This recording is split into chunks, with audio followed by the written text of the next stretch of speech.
Merci infiniment d'être là. Aujourd'hui est un jour rafraîchissant. Nous allons encore parler de quelque chose de très intéressant. L'histoire est très importante. Vous savez, on ne peut pas savoir où on va si on ne sait pas d'où on vient.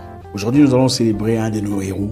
Un homme fort, un homme puissant, un homme qui a marqué sa génération. L'un des meilleurs présidents que l'Afrique ait connu. Si pas le meilleur président en tout cas. À votre avis, c'est qui? Thomas Isidore Sankara. Ouais, on touchera à certains points sur la vie de ce monsieur grand, ce monsieur fort qui avait une vision aussi avant-gardiste, puissante pour l'Afrique. Et j'espère qu'à la fin de cette vidéo, vous n'en sortirez pas bredouille. Thomas Sankara, paix à son âme, était un jeune homme nimbé d'une intégrité particulière. À 33 ans, il devient président du Burkina Faso, à l'époque appelé la Haute-Volta. 33 ans d'âge, s'il vous plaît. Pendant que beaucoup à 33 ans d'âge aujourd'hui sont sur Instagram, des photos, en train de faire des choses incroyables, des clashs, des choses complètement abrutissantes. Le monde a changé. Autant je le dis, le téléphone a apporté beaucoup de choses positives. Le téléphone a aussi malheureusement éteint beaucoup de cerveaux, il faut l'avouer. Nous avons de moins en moins le temps d'investir en nous-mêmes sur le plan cérébral. Contrairement à ce qui se passait à l'époque de cette jeunesse. Thomas Sankara, un homme fort, prend la tête du pays, le Burkina Faso à l'époque, à 33 ans d'âge, armé d'une intelligence particulière et des idées très claires, dirigera dans les années qui suivent son pays vers une direction plus nette. Arrivé fraîchement au pouvoir, Thomas Isidore Sankara réduit les salaires des ministres, des membres du gouvernement et son salaire personnel. Le premier président sur Terre à réduire son propre salaire. Imaginez-vous. Pendant que beaucoup de personnes pensent qu'en s'impliquant dans la politique, ils obtiennent directement une opportunité d'enrichissement personnel. Ce jeune homme, Thomas Isidore Sankara, réduit son propre salaire de président de la République. Parce qu'il voyait d'abord un avenir collectif, un intérêt commun. Et se disait à quoi bon, à quoi me servirait d'avoir un gros salaire, vivre dans la splendeur, la richesse, pendant que les vieillards et les autres périssent et vivent dans la misère, la galère, la trière. Pour réduire de manière substantielle les dépenses du gouvernement, il interdit formellement l'utilisation des voitures trop chères, c'est-à-dire les grosses caisses, les grosses voitures, les Mercedes et tout le bazar. Il encourage les membres du personnel ainsi que les ministres et tous leurs membres à rouler dans des voitures plus abordables. Et lui-même d'ailleurs a pris une voiture, je ne sais pas comment l'appeler, c'est quoi la marque de la voiture là, je ne sais même pas comment ça s'appelle.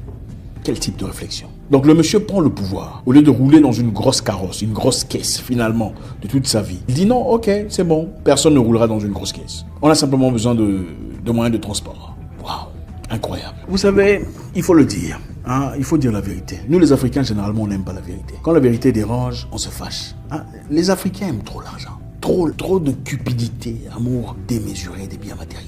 Même à l'église, si on ne prêche pas l'abondance, l'avancement, le progrès, la richesse, les gens ne viennent pas. Les gens ne viennent pas. On veut des professions. Non, mais Dieu me montre que ta vie va changer. L'argent va venir. Ça va couler à flot. C'est ça qu'on aime entendre. On ne veut pas le partage. On ne veut pas voir l'autre avancer ou nous dépasser. Surtout pas ça. Du moment où il est pauvre, c'est bien. Dès qu'il commence à montrer qu'il va bien, vous le haïssez. C'est la vérité, il faut que le dise. Pendant que beaucoup d'Africains seraient contents de voir leurs frères régner dans un pouvoir tyrannique, massacrer des gens, du moment qu'ils profitent financièrement de leur position. Ça ne leur poserait aucun problème. Thomas Sankara, par contre, met de côté toutes les possibilités de régner, de rouler carrosse dans une grosse voiture. Finalement, il ne le fait pas. Il dit le contraire. Il prêche le contraire et applique le contraire. Du moment que le pays pourrait avancer et aller de l'avant. Incroyable. À 34 ans d'âge, le jeune Thomas Sankara était le premier président africain à prêcher de manière emphatique le droit de la femme. Pour lui, il ne percevait pas la femme comme un être inférieur.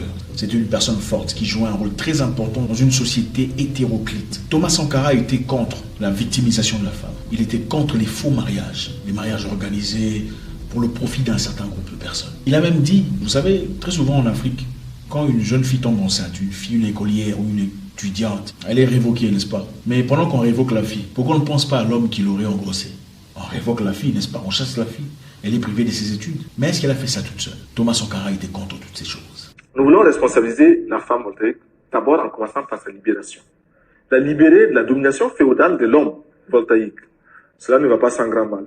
Parce que c'est toute une mentalité à reconsidérer. Et j'avoue que chacun de nous, y compris celui qui vous parle, est lui-même remis en cause chaque jour et doit s'interroger.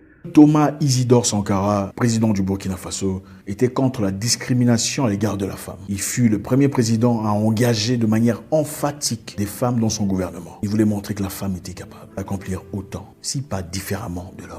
Avec Thomas Sankara, la journée de la femme était intéressante. Ça ne se limitait pas seulement à dire bonne fête de la femme à son épouse, mais en ce jour-là, les hommes faisaient ce que les femmes devraient faire, c'est-à-dire les hommes partaient au marché. Les hommes partaient au marché acheter à manger pour la famille, c'est-à-dire les tomates, les oignons, de la viande et assumer les responsabilités de la femme. Et ce qui est très intéressant, comme le disent certaines femmes, les hommes ont appris à connaître les vrais prix de la nourriture au marché. Vous savez, il y a des hommes bizarres comme ça. Pour donner l'argent à manger, c'est toujours un problème. Mais quand vous le voyez dans les rues, vous croyez que c'est Jay-Z. Mais l'argent à la maison, c'est problématique. Thomas Sankara a encouragé la pratique des sports dans le pays, encourageant ainsi le peuple à être en bonne santé. Un corps sportif, évidemment, résiste plus facilement aux maladies. Et c'était une nouvelle génération. C'était une révolution culturelle pour ce jeune pays des hommes intègres. Contrairement aux dirigeants actuels que nous voyons avec des gros ventres, gros coups, en difficulté de respiration, comment voulez-vous être en bonne santé? Contrairement à beaucoup de dirigeants intellectuellement paresseux, Thomas Sankara a résisté au néocolonialisme, l'esclavage financier. Il voulait une Afrique libre, une Afrique indépendante. L'Afrique a généralement besoin d'argent pour construire ses routes, pour bâtir ses buildings, pour construire ses hôpitaux et ses écoles. De l'argent qui vient de la Banque mondiale ou le FMI. Thomas Sankara a résisté à cela. Il disait que l'Afrique était capable, le Burkina était capable de produire ses propres histoires, de générer assez d'argent, d'autosuffisance pour le peuple, sans nécessairement s'endetter auprès d'une institution étrangère. Notre pays produit suffisamment de quoi nous nourrir. Nous pouvons dépasser même notre production. Malheureusement, par manque d'organisation, nous sommes encore obligés de tendre la main pour demander des aides alimentaires. Ces aides alimentaires qui nous bloquent, nous inspirent, qui installent dans nos esprits cette habitude, ces réflexes de mendiants. Nous devons mettre de côté ces aides. Au lieu de faire appel aux Chinois ou aux Français, ils ont commencé la construction de leur route tout seuls au Burkina Faso, reliant ainsi des différentes villes du pays et à mobiliser le peuple dans la construction de leur chemin de fer. Le peuple galvanisé a mis la main à la pâte, construisant ainsi ce qu'il leur fallait comme infrastructure, indépendamment des forces étrangères. Donc, au lieu de demander de l'aide aux étrangers, il a appelé les Burkinabés au travail collectif. C'est votre pays. Vous attendez à ce que moi j'arrange ça? Non, c'est votre pays aussi. Venez, on va se mettre ensemble et on va construire ce qu'il faut. Au lieu d'aller ailleurs et demander de l'aide et nous endetter jusqu'au cou, endetter vos enfants et leur avenir. Le peuple a compris l'appel du leader. Voilà qui était Thomas Sankara. Il a appelé le peuple à l'indépendance mentale et émotionnelle, l'indépendance financière. Produisez vos produits, faites votre travail. Vous êtes bon fermier, travaillez. Peu importe votre lieu d'opération, travaillez dur, produisez. Le peuple consommera. Il a poussé son peuple à l'autodétermination, à l'indépendance mentale. Le fait de comprendre qu'on peut y arriver tout seul. On n'a pas besoin d'être extérieur pour pouvoir soigner sa maison, pour avoir un avenir, pour créer de la richesse. Il a libéré son peuple de l'esprit d'esclave. On a besoin d'aide, on a besoin d'argent. Ça ne faisait pas partie de l'arsenal intellectuel de Thomas Sankara. En 4 ans de règne, le Burkina Faso est devenu indépendant sur le plan alimentaire. Les Burkinabés étaient capables de produire leur propre nourriture, sans aide extérieure. Son gros sac où il est écrit OMS, ou indépendant. Et beaucoup de gens n'ont pas aimé ça. Thomas Sankara savait aussi que les Noirs aiment beaucoup l'argent. Les Noirs aiment beaucoup l'argent, il faut le dire. Il faut arrêter vos bêtises là, tout ça. Les Noirs aiment beaucoup l'argent, ça c'est vrai.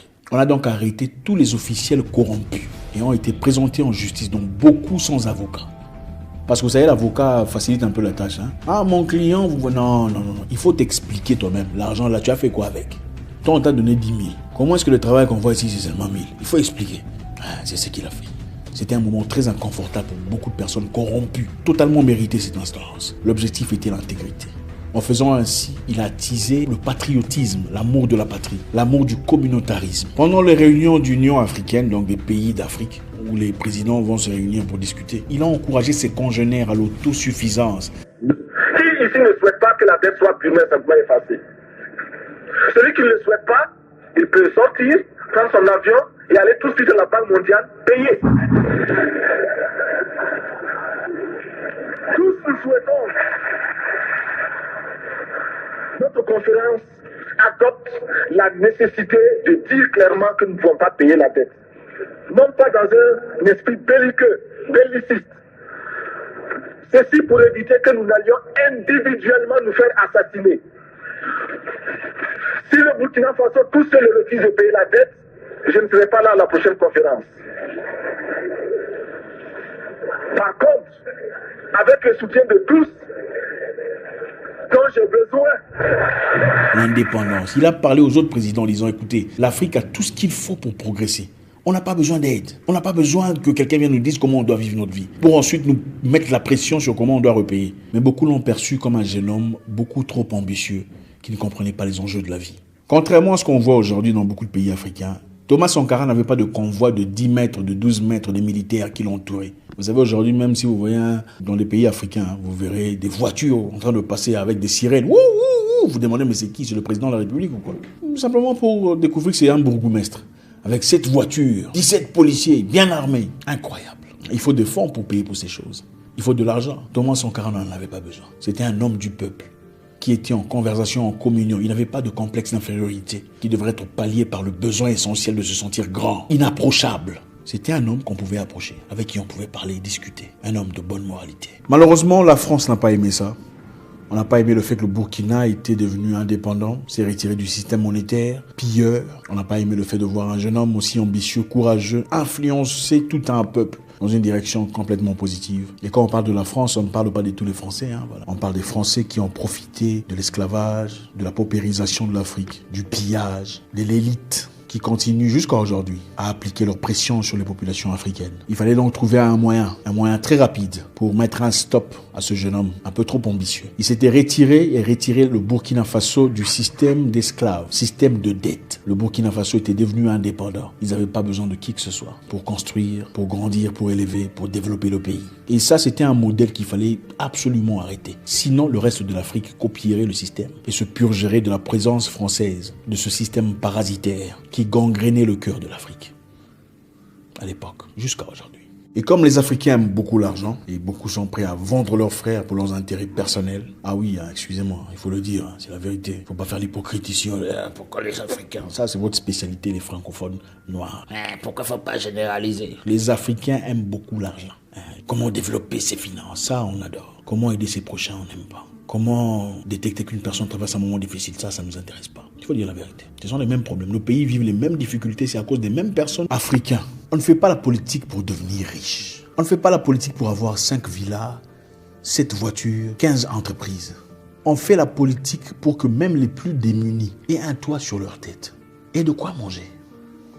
Et une vie adéquate. Une santé forte. C'est pour ça qu'on fait la politique. Pour gagner de l'argent, c'est le commerce qu'il faut faire.